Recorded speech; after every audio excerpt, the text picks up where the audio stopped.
everybody, and welcome back to my channel. And if you're new here, welcome. My name is b.eeana and I'm a second-year medical student at a DO school. Today I figured I would just film a sit-down video because I meant to vlog during the week about how I was studying for GI, but honestly GI has proven to be much more difficult than I expected. I did not pull out the vlog camera because I was kind of frustrated with myself because the material is just harder than I thought it would be, and so I've been struggling a little bit, but we're getting there. It's just a lot because it's everything from the mouth all the way down to out the rectum, out the anus, and so it just feels like more material than cardio and respiratory. And cardio and respiratory were already a lot, so I just feel like I'm struggling with all of the pathology because I'm not good at histo, and there's like a lot of histo. I'm also not great at anatomy, and there's a lot of anatomy that you need to know, and I'm also not great at embryo, and there's a lot of embryo that you need to know for gastro, so it has just proven to be a bit more difficult than I was expecting. I am learning more each day, and that's all that matters. We still have more than a week before the exam, so it's all going to be fine. Now to get into this video. As you can tell from the title, I'm going to be telling you guys about how I structure my weeks and all of my days so that I don't study more than 60 hours a week, and how I plan out my days so that I can still maximize the amount of free time I have. I just want to preface this by saying this plan works for me. Everybody's study schedule is different. Everybody learns differently. Everybody values different things in their life. Me sharing this is it's just me sharing how I feel and the things that I do that I found helpful throughout medical school. I am in no way saying that I am the queen of balance or the queen of sustainability and the queen of making healthy choices. I'm just saying that every single day I'm learning more and more about myself. I am putting in the conscious effort to make more balanced decisions for how to improve my life and make things more sustainable for my future. The reason I say future is because I feel like a lot of us, and there's nothing wrong with this, but I feel like a lot of us often want instant gratification, instant satisfaction, instant results, because when we see those instant good results, it feels really good in the moment. For example, we study our butts off for weeks and weeks at a time because every 2 or 3 weeks we have an exam, and then we hope that when we take that exam, we'll get a good grade. Let's say we bust our butts, we're studying 70, 80 hours every single week. We're not making time for ourselves to work out. We're not really seeing our friends and family. We're not watching the shows that we used to like. We're not doing the hobbies that we used to like, all because we want to maximize the amount of time that we're studying so that we can hopefully get that good grade. So now let's say the 2 weeks have come around. You have tried your best to study for this exam. You take the exam and then you do get a good grade. And when you see that good grade, it immediately feels really good. Instant satisfaction, instant gratification, instant results that you wanted to see. So it feels really good for about 5 minutes. And then you go back and you repeat the cycle because now you know that in 2 weeks you have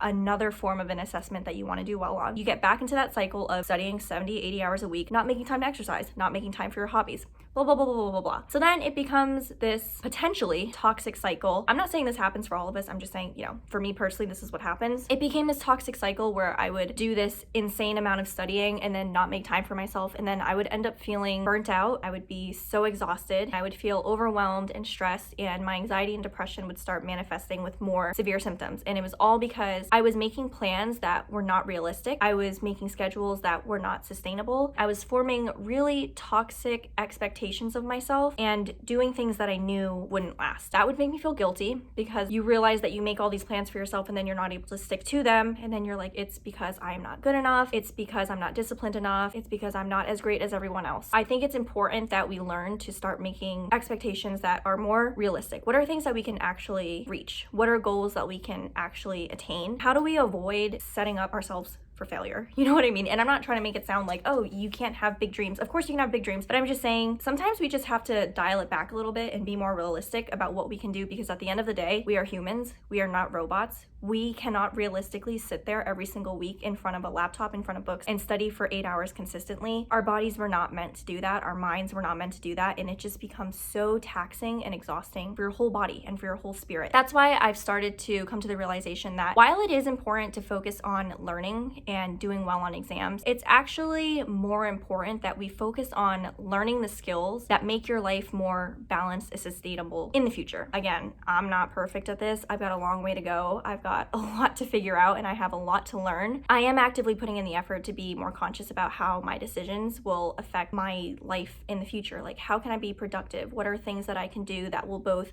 further my medical career, but then also further every other aspect of my life that has nothing to do with medicine? How am I going to grow as a person? How can I cultivate other skills that don't have to do with medicine? You know what I mean? Now we're going to talk about the ways that I avoid studying more than 60 hours a week and how I still make time for myself. So I don't have my agenda with me. It's over there and I am not getting up to go get that right now. But for those of you who have been watching me for a while, you know that I swear by my agenda. I have this little notebook agenda. It's from July to July. Literally every single week, I will write down what needs to be done that week, every single day, every single hour of the day. Every Sunday, I will plan out the next week and the week after that. I will plan 1 to 2 to 3 weeks ahead for what I want to do. So I will look online to see what lectures I have, what day, how long every single lecture is, how much do I have to get through for pathoma, how long is it going to take me to get through first aid, how long is it going to take me to do some AMBOSS questions and UWorld questions, how long is it going to take me to read all of the articles that are in AMBOSS. Every single day, Monday through Friday, I write down exactly what I'm going to do, when I'm going to do it, I stick to it, and I write down everything that needs to be done in that planner. So it's not just what kind of academic things do I need to do, when am I going to make time for working out, when am I going to make time to shower and eat, and when am I going to make time for me and Eric to spend some time together. That agenda, I write down every single thing I'm going to do every single day, the hours I'm going to do it. So I'm going to do UWorld questions from 11 to 12 p.m. I'm going to read first aid from 1 to 3 p.m. I'm going to watch some of the school lectures from 3 to 7 p.m., something like that. I write down everything that I want to do every single day, and then I just stick to that plan. And I know that takes a lot of discipline, and there are going to be days that you're not going to be motivated, but we can't depend on motivation to get things done. We just have to be disciplined, and we just have to get ourselves to do it. And once you start, it gets easier. The hardest part is just getting out of bed and starting the day off. I feel like one thing that helps me is by having the day already scheduled, I don't have to think about it in the morning when I wake up. I already know what I have to do. I just have to get up and do it. So that's why I find planning ahead to be so helpful. You know how important it is to give yourself grace. I have not been the queen of giving myself grace in the future.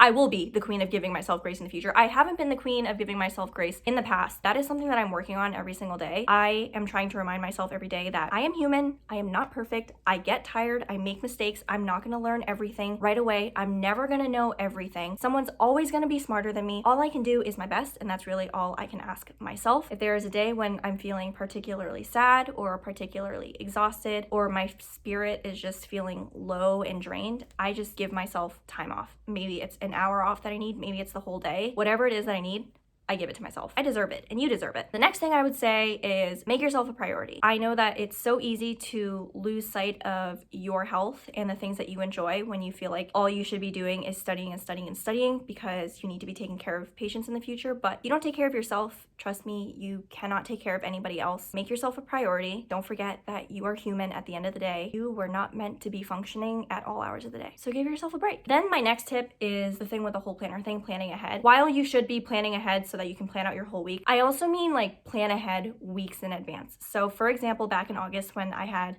my cousin's wedding that I was going to be a bridesmaid in, that was the weekend before my neuro exam. So obviously on the inside, I was freaking out a little bit. Freaking out for long periods of time, not helpful. Doesn't change the situation at all. So I freaked out for a little bit, and then I was like, okay, what are some tangible, realistic steps that I can take in order to decrease my stress and make sure that I still pass that exam? So I thought, okay, Friday, I have to drive 5 hours there.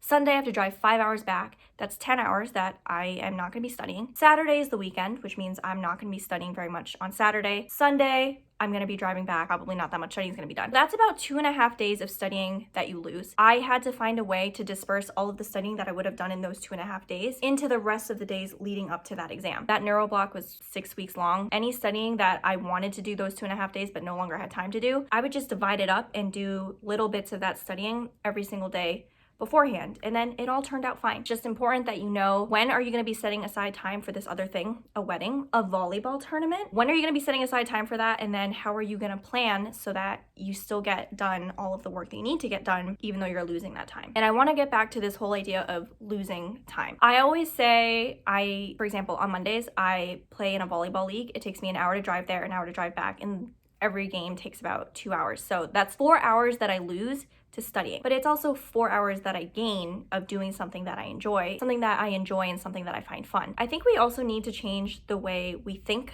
about time. Yes, you might be losing time studying. Yes, you might be losing time learning. You're gaining time doing something that you enjoy. You're gaining time by cultivating another skill that you have. You're gaining time by doing something that you think is fun or by seeing someone that you care about. You're not really losing it. You're just like trading it off for something else. You know what I mean? And I feel like having a balance between time that you spend working and time that you make for leisurely things, it's important that you find that balance. And again, that's why I'm making this whole video. Here's another thing. I only study 8 to 10 hours a day. And when I say I study 8 to 10 hours a day, I mean that I am studying for 8 to 10 hours a day. The phone is put away. I'm not looking on any external browsers. I am looking at my first aid book. I am looking at Pathoma. I am watching my school lectures. I am not getting distracted. You just gotta stay zoned in, dialed, and focused during that time. So put the phone away. You just gotta try your best to like not get distracted. Sometimes I put headphones in, and then if Eric tries to have conversation with me, I get annoyed because I'm like, can't you tell I'm trying to focus right now? Just make sure you're focused during that time, because a lot of times people will be like, oh my God, I studied for 17 hours today. And I'm like, were you really though? Were you really studying for 17 hours? Because I don't know if it's actually humanly possible for a brain to just be on and on and on for 17 hours. A lot of people say they study for 17 hours, but a third of that time they're on their phone, or they're online shopping, or they're getting distracted, or they're having conversations with their friends. And I'm not trying to throw shade or anything like that at all. I'm just saying, if you want to minimize the amount of time that you are studying, maximize the amount of time that you are actually focused while you're studying, because then you'll be studying 8 hours a day instead of like 16, you know what I mean? And then the last thing I want to talk about is, yes, this is a good one. This is a good one, guys. Do not try to understand everything on the first run. I can't tell you how many times people have told me they watch lectures on 1x speed and try to write down every single thing the professor says, and they'll rewind when they miss something, and they'll rewind when they don't understand that thing the first time around. Like, homie, don't do that. Don't do that. I watch my videos on 2x speed. I just listen to them passively. Sometimes I write some notes on the side. When I watch Pathoma, I listen to everything on 2x speed. I highlight things that I think are important. I write some notes on the side. Even if I don't understand it the first time around, I do not rewind. I do not pause. I do not turn the speed back down. I just move on. You don't have to understand everything the very first time that you hear it or that you read it. You don't have to learn everything the first time that you see it. A lot of the things that we learn, it comes from repetition. If you don't understand it the first time, don't just keep pausing and rewinding to try to learn it. Just move on. Go back to it like a day or two later. You will learn it. Trust me, you will learn it, but you don't need to learn it all in that moment, because I feel like that process of rewinding, pausing, writing down every little thing is so time consuming and not particularly helpful. For me personally, I make a first pass through everything a little bit passively, highlight things here and there, write some notes on the side. Throughout the weeks leading up to the exam, I will start reviewing those things multiple times. So for example, before an exam, I usually read through the sections for first aid. So for example, right now I'm in the GI section. I've already read through first aid twice. I've already read through Pathoma 3 times. By getting more and more repetition every few days, I start to remember things better, I start to learn things better, I start to understand things better. Versus if I were to try to sit there and understand every single thing in Pathoma the first time around, it would probably take me a whole day to just sit there and do only Pathoma. That's truly when you are losing time, because then you're not actually doing anything that's cultivating a new skill or something that's actually helping you learn. So I think that's something that's really, really important. Just don't try to learn everything the first time around. I don't use Anki because I can't dedicate myself to doing 1,000 cards every single day. The forced repetition thing and the spaced repetition, I kind of do that on my own by reviewing things like first aid and Pathoma in my lecture notes,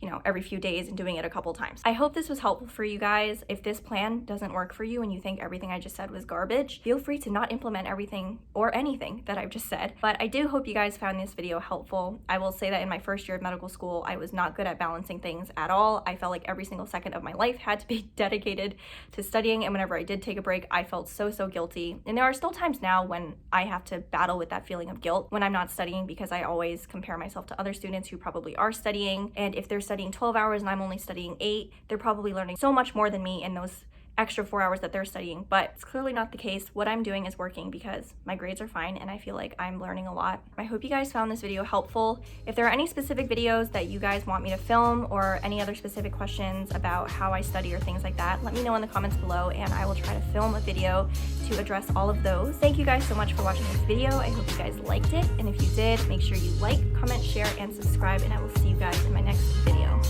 Bye!